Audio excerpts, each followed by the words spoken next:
Welcome to the third installment of our customer value journey series that we're doing here on the podcast. Last week we looked at the engage and subscribe stages, and today we're going to take a closer look at the convert and excite stages. Very exciting stuff here, so stay tuned.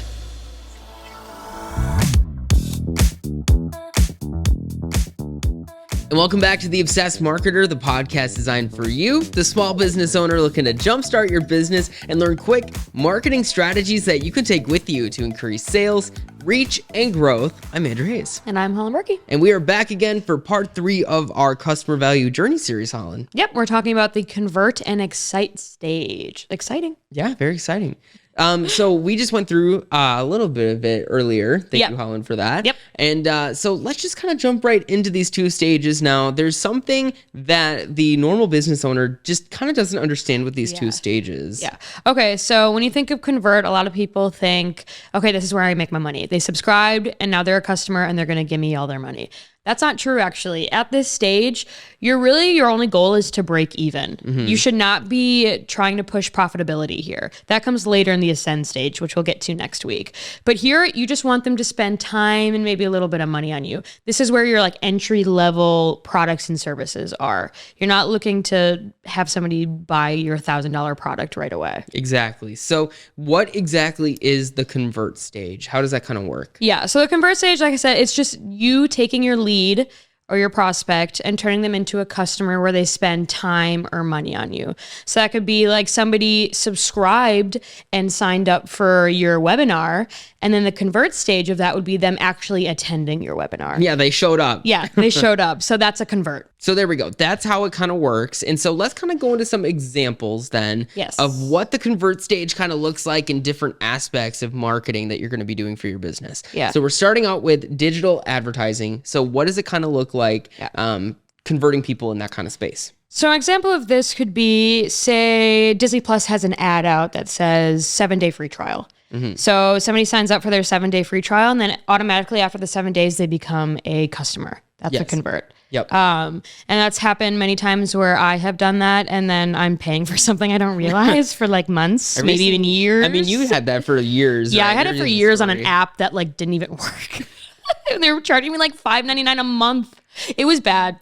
I don't like to talk about it. I did that one time. I had a friend who did this with Chegg one time. Oh, to get that answers school or something thing, that for school, and then you have to pay for it, and then you forget about it and everything. So, that might be not the best tactic in the world to, get money from people when they're not using your product. But yeah, if it makes sense for you, but a streaming service, that makes sense. Yeah, a 7-day free trial exactly. or a course, a master class. Or yeah, something hopefully that they get them hooked. Another example of this would be say a digital ad on Facebook for, let's say, a dentist office. Yes. Right? For example, just throwing it out there, $39 for new patient checkup. So you come in and maybe they just take a look at your mouth a little bit and maybe take an x-ray or 2, just kind of see what's up. And then you go from there, right? They tell you kind of what's wrong. Maybe you need some treatment plan fillings, which is more money. 2. Yes. You're ascending them after that. On the digital ad, it's this is a $347 value and you're getting it for $39. So as a customer seeing that, you're see a good deal? Yes. You're okay, I haven't been to the dentist in a while. $39 ain't bad. I'll go and see what's up. Because there's no commitment after that. It's not like you have to commit to doing the treatment plan that they tell you to do. So that's a great example. Opinion, or something like that. So that's an example of it. You kind of have that lower ticket item first. A lot of value. Hopefully it gets them further on and into that excite stage, which we'll get to next. But anyway, what's another example? Another example of this, say you're a middle-aged woman and you have elderly parents and you see a Facebook ad or some sort of digital ad where there's a retirement home and they are doing walkthroughs. So this woman signs up to do a walkthrough. So this is kind of what we were talking about before. She's spending time, not money here, but that's still a convert. You're getting somebody. You're pretty committed if you're going to do a walkthrough of a retirement home. Yeah. Nobody's just going to be like, you know what? I'm bored on a Friday night. Let's go walk through a retirement home. That sounds like my perfect Friday night. I was going to say, you might get a weirdo like Andrew, but probably not. So yeah, that's a pretty big commitment of time. And then hopefully you really wow them on this tour and they're like, yep, I'm going to stick my family in this home. But so again, another example of it's not it doesn't have to necessarily be a giant purchase that they're doing. It could just be spending time, because time is money, And so let's move on to here to kind of what the copywriting should be looking like during your convert stage. Yeah, this is pretty simple. The only thing you really want to do is you want to make sure that your copy is congruent to all the pieces of marketing you had leading up to this offer. So if you had a digital ad that said, let's take a VS one, for example. So we have a $500 ad blast for Chamber of Commerce members here in Oshkosh. So there's a flyer that says $500 ad blast, and then a QR code that sends you to the landing page to like book this consultation and stuff for this. And the title is $500 ad blast. You just want to make sure that your audience feels like they're in the right place. You do not want them confused that they're in the wrong place, because they might back out, they'll exit their browser, and they'll be like, whatever, do it later. I'm not doing it right now. Yeah. So just staying congruent through the whole process, through the aware, engage, and then the convert stage, making sure the copy is all pretty much the same. And your page is also designed this similarly, right? Yes, that goes for design as well. It'd be weird if we were like $500 ad blast on a flyer and they scan the QR code and then they get sent to, I don't know, booking a consultation with us, Yeah, that has nothing to do with like the ad blast, and they think that they're in the wrong spot. Exactly. Not good. All right, so let's move on. Email marketing is still a really big thing and very, very effective too in your marketing efforts. So let's go into that. What are some examples that we could do with email marketing when it comes to the convert stage? Yeah. So I actually personally got an email from a newsletter email from this company. It's called Pango Books. It's an app where you can buy and resell books. So it's like thrifting books. It's really nice. And I got a newsletter from them in the month of October. Every purchase you make gives you like an entry to win a $500 book spending spree. Ooh, okay. So that's kind of where like the convert and the excite stage kind of go together, because that gets people excited. Yeah.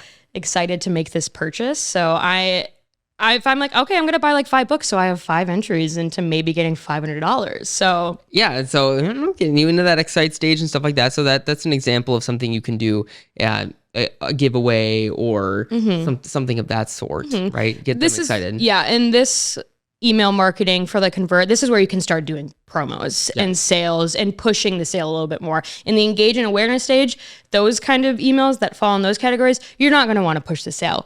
But here you can start pushing the sale. Yes. Okay, so then last one here we'll talk for the convert stage, search marketing. So a lot of people search for discounts. I know that I did actually the other day, trying to find a hotel room, and then quickly realized that maybe I picked a really bad time to try looking for hotel rooms. But definitely, I was looking at some of the deals, right? So kind of switching away from the hotel topic, we'll talk more. An example would be like kind of a student trying to buy maybe a laptop or a MacBook and trying to get a deal on that. Get a student deal. That's a big thing. All these students, because most companies have student deals. Yes. So this is where you could have a search ad. So you're having a paid ad. So say somebody's looking for a MacBook, a student deal, and then they get an ad and they're like new to Apple maybe. You know, they haven't purchased anything before. And then there's an ad for maybe some cheap AirPods. Yep. So given that lower ticket item, maybe they're like, okay, let me try out this brand with this. And then if I love it, maybe then I'll spend $1,000 on a laptop. Yeah. But you can use search ads to kind of get people in the door with your lower ticket items. Yeah. So then it would make sense to kind of like have your deal, and then that's how they kind of like get exposed to you in a way and kind of start, converting and just getting a small product to kind of go into your ecosystem a little bit of products and services. But the chances are that the searcher really isn't ready to kind of buy that high ticket.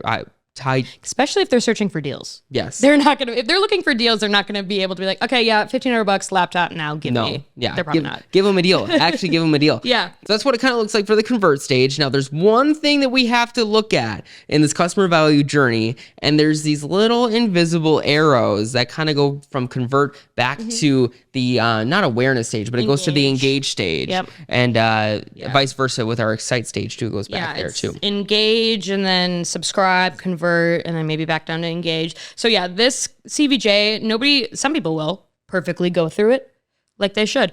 A lot of other people, they get stuck in these cycles. So to get out of this cycle of going from convert to engage, subscribe, convert, and they're never getting to your higher ticket items, you need to excite them. That's why this excite stage is so important. And many, many business owners overlook this step because they're money hungry. Yeah. They're focusing on making the sale, but you have to get people happy and excited about their purchases if you want them to be repeat buyers. Yes. So let's get a little sciencey on you. Okay. I'm going to put on a lab coat now. Just kidding. Edit that in post, Andrew. Yeah. Give that a go. So there's a thing when you're buying a lot of, buying something on the internet, and I know that you've probably felt this too. Human emotion kicks in and you get a little dopamine rush, a little chemical in your brain that's like, Retail therapy, yeah, baby. let's go. Actually, this happened to me last week. By the time this goes out, last week was Amazon Prime early access deal days or something like that. And yeah, heck yeah, I went on there and I bought a bunch of stuff and I felt really good about it. You felt great for like a whole day, probably, didn't you? I still feel great now. Look at that. See, that experience from Amazon made him feel great to this day. Yes. So you're probably going to buy from Amazon again. Probably. I'd rather shop from small businesses, but anyway. But anyway, that's the point of that, right? So we want to get our customer or potential donor or customer base to feel that dopamine rush and get excited and be happy that like, oh, I love this brand, I love this company, this product is saving my life, or at least the pain point in my life. And then they go on to your big core offers, right? Yeah. So how do we get people to get into this excite stage? Yes. Okay. Disclaimer here. The first thing you need to look at is your product or service good?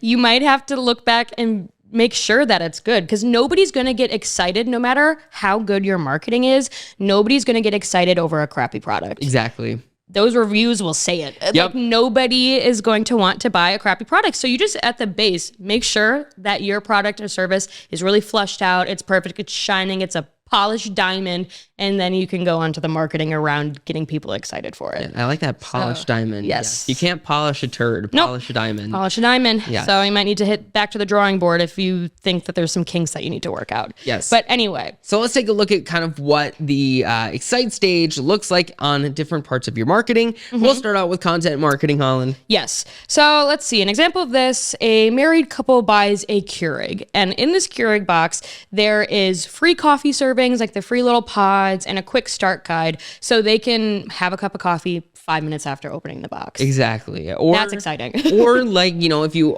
maybe you bought like a brand new espresso machine and there's some how-to videos on a QR code, right? You scan it, how-to videos of how to make like the perfect latte. Get that frothy, milky foam on it. Oh yeah. So that would be a good way to do it. Another one is if we go to like music streaming services like Spotify or Apple Music, like the first time you open up Apple Music for the first time, you buy that subscription and it's like, okay, let's tailor this to you personally now. So what kind of artists do you like? What kind of genres do you like? You kind of pick the little bubbles and then... It's a good experience. It's a nice user experience. Exactly. It gets them excited. Like, oh, I invested this money now. Yeah. And, just got my free trial and now it's personalized and tailored to me. Wow, that's exciting. Mm-hmm. Cool. Let's go to email marketing. Yes. So let's talk about Starbucks. I think we've talked about Starbucks a few times before, but they know what they're doing. They make a lot of money. Everybody loves Starbucks. Their marketing is great. So a while back, they had a promotion going on and they sent out an email informing their customers about this. They had, for a limited time only, if you were in store and you were connected to their Wi-Fi, you could look at New York Times, Washington Post, all these big news outlets for free. Because usually they have a subscription base and you can't look at their articles unless you pay.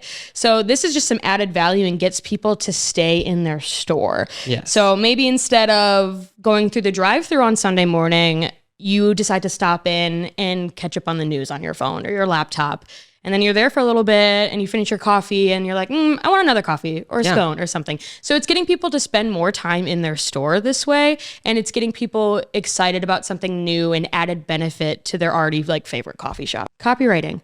Copywriting is in everything, your ads, your email. So let's talk about that and how it relates to the excite stage. And it can be really exciting. Super exciting. Point. Bolded letters. Okay, so basically copy at this stage. Use a lot of punctuation, exclamation points, bolded words, all caps, all that good stuff. How can we purposefully convey emotion through text? Yes. Exclamation points. Yes. So there's an example from DigitalMarketer. They had a newsletter and the first line was normal text that said, there's a thing about old ads, ... And then on the next line it said, they're so, exclamation point, freaking, exclamation point, cool, exclamation point, all caps, all bolded. So that would get me to stop and read. I mean, yeah. If I saw freaking also in an email, I'd be like, whoa, got my attention. Yeah. So using bolded words and things like that purposefully, though, that is the main thing, is it has to be purposefully. Don't do an entire email in bold caps words. Well, that's not going to look good. That sounds fun. It depends. Just yelling at everybody. Yeah. Why are you yelling at me? I'm running. Unsubscribe. So don't do that, but try to get your readers hooked and get them to continue reading by just conveying a little bit of emotion. Yeah, get some excitement in your copy. Yeah, exactly. So we'll move on to the last one here. Community engagement also can elicit some people in the excite stage. Yeah, this is a great thing to have that really triggers that excite stage. So this is another digital marketer example. They have a community called DM Engage, and the catch here is that it's only open to people that have an active lab subscription. So this is people that are paying customers. Yeah. But this is giving them added value where they get to get excited about their courses. They talk about their projects that they're working on with other like classmates or other customers. And it gives them somewhere to not feel like they're going through this alone. And they get reached out to by DM professionals as well as their classmates or the other customers.